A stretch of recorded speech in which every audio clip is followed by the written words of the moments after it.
안녕하세요. 영신교회 이민규 목사입니다. 3월 18일 금요일 큐티 본문 말씀은 레위기 11장 24절에서 47절까지 말씀입니다. 본문 말씀 읽어드리겠습니다. 이런 것은 너희를 부정하게 하나니 누구든지 이것들의 주검을 만지면 저녁까지 부정할 것이며 그 주검을 옮기는 모든 자는 그 옷을 빨지니 저녁까지 부정하리라. 굽이 갈라진 모든 짐승 중에 쪽발이 아닌 것이나 새김질 아니하는 것의 주검은 다 내게 부정하니 만지는 자는 부정할 것이요. 네 발로 다니는 모든 짐승 중 발바닥으로 다니는 것은 다 내게 부정하니 그 주검을 만지는 자는 저녁까지 부정할 것이며 그 주검을 옮기는 자는 그 옷을 빨지니 저녁까지 부정하리라. 그것들이 내게 부정하니라. 땅에 기는 길짐승 중에 내게 부정한 것은 이러하니 곧 두더지와 쥐와 큰 도마뱀 종류와 도마뱀 부지와 육지악어와 도마뱀과 사막 도마뱀과 카멜레온이라. 모든 기는 것 중 이것들은 내게 부정하니 그 주검을 만지는 모든 자는 저녁까지 부정할 것이며 이런 것 중 어떤 것의 주검이 나무 그릇에든지 의복에든지 가죽에든지 자루에든지 무엇에 쓰는 그릇에든지 떨어지면 부정하여 지리니 물에 담그라. 저녁까지 부정하다가 정할 것이며 그것 중 어떤 것이 어느 질그릇에 떨어지면 그 속에 있는 것이 다 부정하여 지나니 너는 그 그릇을 깨뜨리라. 먹을 만한 축축한 신물이 거기 담겼으면 부정하여질 것이요 그 같은 그릇에 담긴 마실 것도 부정할 것이며 이런 것의 주검이 물건 위에 떨어지면 그것이 모두 부정하여지리니 화덕이든지 화로이든지 깨뜨려 버리라. 이것이 부정하여져서 너희에게 부정한 것이 되리라. 샘물이나 물이 고인 웅덩이는 부정하여지지 아니하되 그 주검에 닿는 것은 모두 부정하여질 것이요 이것들의 주검이 심을 종자에 떨어지면 그것이 정하거니와 만일 종자에 물이 묻었을 때에 그것이 그 위에 떨어지면 너희에게 부정하리라. 너희가 먹을 만한 짐승이 죽은 때에 그 주검을 만지는 자는 저녁까지 부정할 것이며 그것을 먹는 자는 그 옷을 빨 것이요 저녁까지 부정할 것이며 그 주검을 옮기는 자도 그의 옷을 빨 것이요 저녁까지 부정하리라. 땅에 기어 다니는 모든 기짐승은 가증한즉 먹지 못할지니 곧 땅에 기어 다니는 모든 기는 것 중에 배로 밀어 다니는 것이나 네 발로 걷는 것이나 여러 발을 가진 것이라. 너희가 먹지 말지니 이것들은 가증함이니라. 너희는 기는 바 기어 다니는 것 때문에 자기를 가증하게 되게 하지 말며 또한 그것 때문에 스스로 더럽혀 부정하게 되게 하지 말라. 나는 여호와 너희의 하나님이라. 내가 거룩하니 너희도 몸을 구별하여 거룩하게 하고 땅에 기는 길짐승으로 말미암아 스스로 더럽히지 말라. 나는 너희의 하나님이 되려고 너희를 애굽 땅에서 인도하여 낸 여호와라. 내가 거룩하니 너희도 거룩할지어다.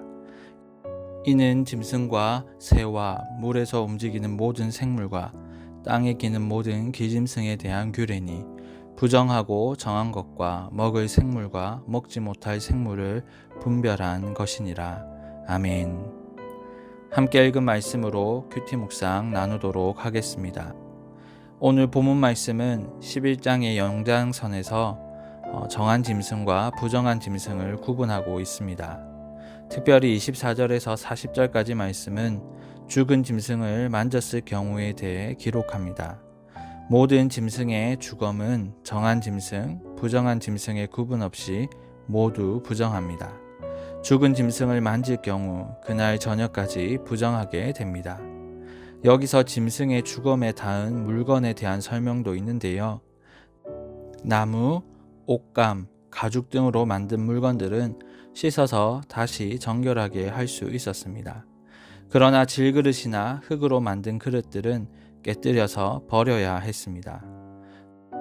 또한 부정한 그릇에 음식이 있을 경우 그 음식이 건조한 것이면 정결하고 축축한 것이면 부정하게 됩니다. 본문 41절에서 45절까지는 땅에 기어다니는 짐승의 취식 여부를 설명합니다. 땅에 기어다니는 짐승은 가증하기 때문에 먹지 못합니다. 그 종류는 이미 29절과 30절에 언급되어 있죠. 오늘 본문을 묵상하면서 하나님은 이스라엘 백성에게 왜 이렇게 부정한 것과 정결한 것을 구분해 주셨을까라는 질문을 하게 됩니다. 이에 대한 답은 본문 44절에서 찾을 수 있죠. 나는 여호와 너희의 하나님이라. 내가 거룩하니 너희도 몸을 구별하여 거룩하게 하고. 정한 짐승과 부정한 짐승에 대한 말씀을 마무리하는 45절에서도 내가 거룩하니 너희도 거룩할지어다 라고 한 번 더 말씀합니다. 하나님의 백성은 하나님처럼 닮아가야 합니다. 거룩한 하나님의 거룩한 백성들은 먹는 것부터가 세상 사람들과 달라야 한다는 것이죠. 그리고 이 말씀에는 생명을 보호하려는 하나님의 의도가 담겨 있습니다. 부정한 짐승을 규정함으로써 이 생물들이 생육하고 번성할 수 있도록 하십니다. 먹는 것을 금함으로 오히려 보존하려 하시는 것이죠.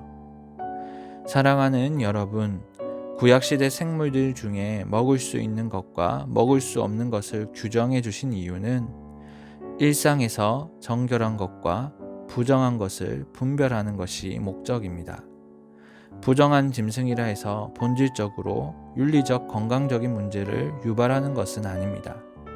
그러나 이 규정은 우리가 얼마나 일상에서 사소한 것에서 하나님의 말씀에 순종하며 거룩을 지켜나가기 위해 애쓰는 훈련을 하고 있는지 보여줍니다. 거룩하고 정결한 삶은 성전을 찾을 때, 예배를 드릴 때만 요구되는 것이 아닙니다. 일상에서 날마다 요구되죠. 평소에 정한 것과 부정한 것을 구분하지 못한다면 예배에서도 어떤 것이 거룩한 것이고 어떤 것이 경건치 못한 것인지 구분하기 어려울 것입니다. 오늘날 더 이상 먹고 마시는 것이 거룩한 백성과 세상 사람들을 구분하지 않습니다. 그러나 세계관과 삶의 방식이 하나님의 자녀와 불신자를 구분합니다. 어떤 차원에서는 아직도 정함과 부정함의 원리가 적용되지요. 세상 사람들이 행하는 비윤리적이고 양심이 없는 삶의 방식은 여전히 부정한 것입니다. 우리는 이런 행위를 분별하며 자신을 경건하고 거룩하게 보존해야 합니다. 오늘 하루도 주의 백성으로 정함과 부정함을 분별하며 살아가는 여러분이 되시기 바랍니다. 거룩하신 하나님을 닮아가는 거룩한 주의 백성이 되기를 바랍니다. 일상에서 사소한 일에서부터 거룩함을 지켜나가므로 하나님이 기뻐하시는 거룩한 사람, 영신교회 성도들이 다 되시길 주님의 이름으로 축원합니다. 이 시간 묵상하신 말씀을 가지고 함께 기도하길 원합니다. 하나님, 오늘 하루도 거룩한 주의 백성으로 살아가게 하옵소서. 분별의 지혜를 주시고 일상의 작은 것에서부터 정결함과 경건함을 지켜나가게 하옵소서. 나의 삶이 주님이 기뻐하시는 거룩한 산제사가 되길 원합니다. 말씀을 기억하시면서 기도하시고요. 코로나 확진으로 어려움을 겪고 있는 우리 성도들과 주변 이웃들이 참 많습니다. 그들이 하루빨리 회복하여 일상으로 돌아올 수 있도록 또한 기도해 주시기 바랍니다. 여러 기도 제목으로 기도하신 후에 개인적인 기도 제목으로 하나님께 나아가겠습니다. 기도하시겠습니다.